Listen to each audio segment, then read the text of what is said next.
If you want to see amazing and exciting duels, informative and entertaining top 10 lists, and everything else that's just great about the game of Yu-Gi-Oh, you gotta watch the Capital G show. Shout outs to my homeboy Dante. Ayy.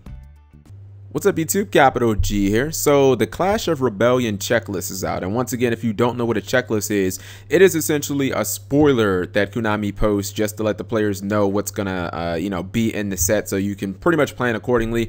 Honestly, I don't think that this was revealed. I think that this was kind of leaked because look how small the picture is. You can't actually see the text, but people have actually deciphered this, and the way that what certain cards are here, or that they were able to decipher it, is the cards in Yu-Gi-Oh on these checklists are obviously color coded. You have the orangish color for effect monsters, you've got the black for Xyz, the white for pendulums, purple for traps, and green for spells, etc., etc. It looks like there aren't any ritual monsters in this set, or I could just be mistaken, but the reason I say it appears because you can't just go by the OCG Clash of Rebellion, because there could be a ritual that is a TCG exclusive and it would be on here, but it obviously wouldn't be on like an OCG checklist. So I probably I'm thinking that Konami probably sent this out to like authorized Yu-Gi-Oh retailers, and maybe somewhere along the line it got leaked on the internet or something like that. But you can see that people have deciphered the 80s and the 90s, and that's really what's important, because we all know that the 80s are the TCG exclusive cards and the 90s are reserved for the world premiere cards. Now the world premiere cards are really important because every so often Konami will decide that they're going to release an incredibly powerful OCG support card for an archetype, and it's one of those cards where it's like, this deck can't really be good without it.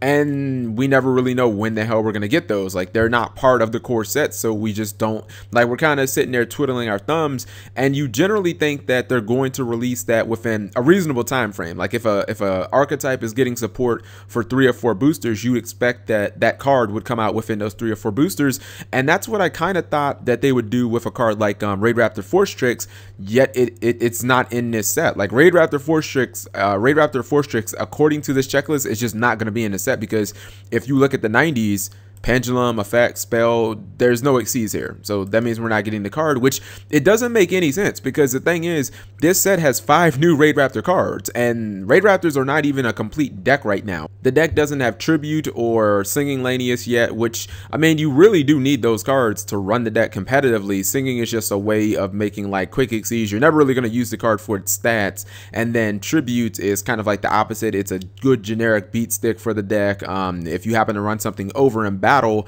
then you can essentially just tutor for a free copy of one of your rank up cards. It has to be a quick play though, so the new one, the Raid Raptor's Force, you could just search it off the effect. You can also search the old one, the Revolution's Force. You won't be able to search the new one coming out in Dimension of Chaos, but you still have 2 legitimate targets. Also, it's a foolish burial for the deck, as you can just like send any kind of like Raid Raptor card to the graveyard. The point being is, it looks like Raid Raptors are finally coming together. They're getting all the cards that they need to finally be a competitive, viable deck in Clash of Rebellion.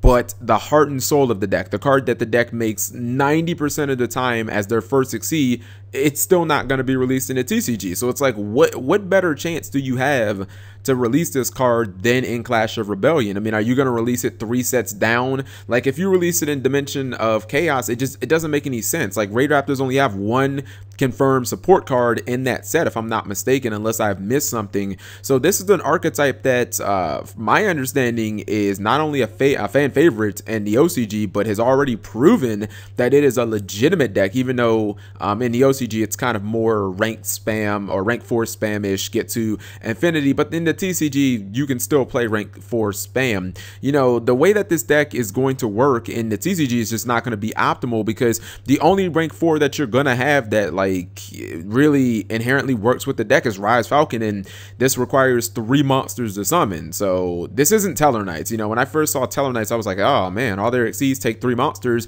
but then you realize like Vega helps you dump your hand, and Altier just constantly, you can cycle that, you can keep going +1, and then people throw Call of the Haunted and Oasis, that isn't necessarily how Raid Raptors work. They work best on simple rank 4s using generally like 2 monsters. So I don't really understand why Konami would make such a brilliant archetype, you know, constantly, or kind of give people, you know, little tidbits to nibble on with each set, you know, Secrets of Eternity, Cross Souls, and then when you finally get towards like the end of the support where the deck is supposed to be coming together and it's supposed to be really hitting its prime, it's like, oh, well, we totally forgot. We're just not going to give the deck the most important piece. You're just sitting there like, what the fuck? Because I mean, as it stands, when Clash of Rebellion comes out, if this list is 100% accurate and the deck still doesn't have Force Strix, like, it's not going to be worth anything. Like, this is not going to be a competitive archetype, and no one's going to be able to run the deck properly. If you're just going to try and run the deck as like a rank 4 spam, I mean, you're going to have like way better options, because Clown Blade's going to be legal.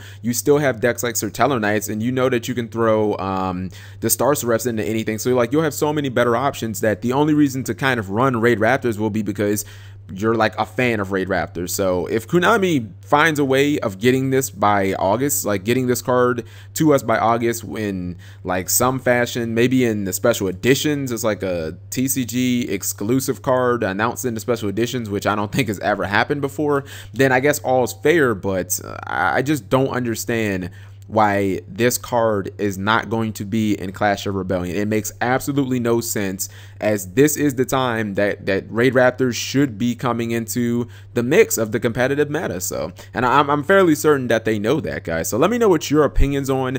I really thought that Force Strix would be guaranteed to be in this set, because there are 5 other Raid Raptor cards, and the deck is finally going to have pretty much all of the support except the new Dimension of Chaos Raid Raptor support card. So anyways, I just felt like discussing this, because it's kind of pissing me off that they're still not going to have the best card that they have in the extra deck, essentially. Anyways, thank you guys for watching as always. Subscribing makes life happy.